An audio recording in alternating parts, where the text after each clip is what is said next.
So you can see that this is the web page, the YouTube video from I can't think of the guy's first name. He's British, but explainingcomputers.com. He's reviewing the latest Ubuntu. I have run Ubuntu.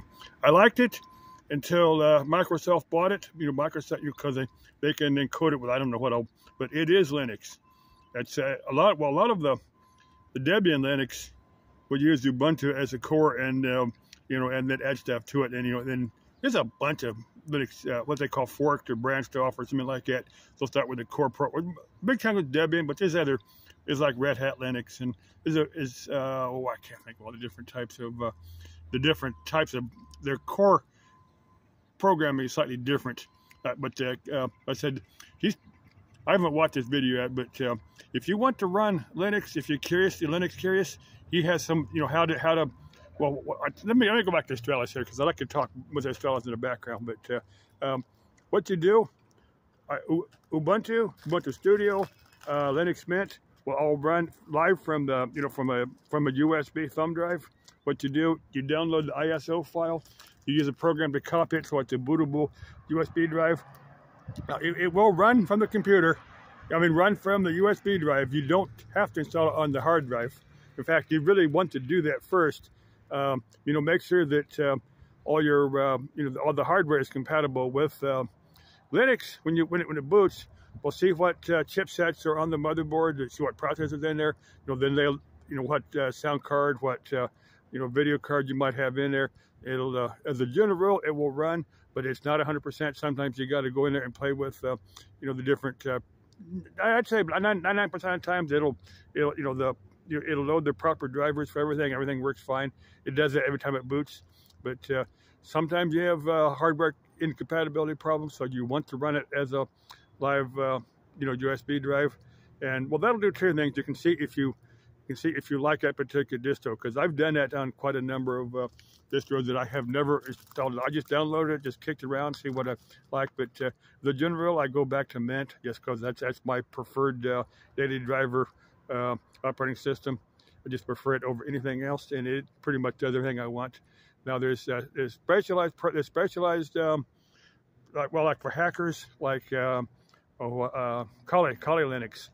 It's named after she's an Indian, Indian. Shiva's wife, Kali. I may digress on about Kali for a minute, and I'm not being of that belief system. I don't understand her, but a goddess with blood in her teeth is a little bit bizarre for me. But she's got millions and millions of followers. I'm not putting her down. I'm just saying I just don't understand Kali. But there's a Kali Linux. There's several of them actually written for hackers. They all kind of hacking programs in there, and you actually have to have. You need instructions to know how to use most of the programs because they're text-based, and that's one of the Linux distros for experts. There's several of them. Most of them will run in a whole bunch of different languages. So if you speak a language other than English, and I'm sure the thing that amazed me that Linux Mint will run on. You can set it to I can't think of the one that Zamenhof wrote. Not Esperanza. Esperanto. Esperanza is hope in Spanish. Well, that's what he was taught. He's hoping everybody would be happy with his new language, or there would be hope. It would give hope to the world that they had a common language.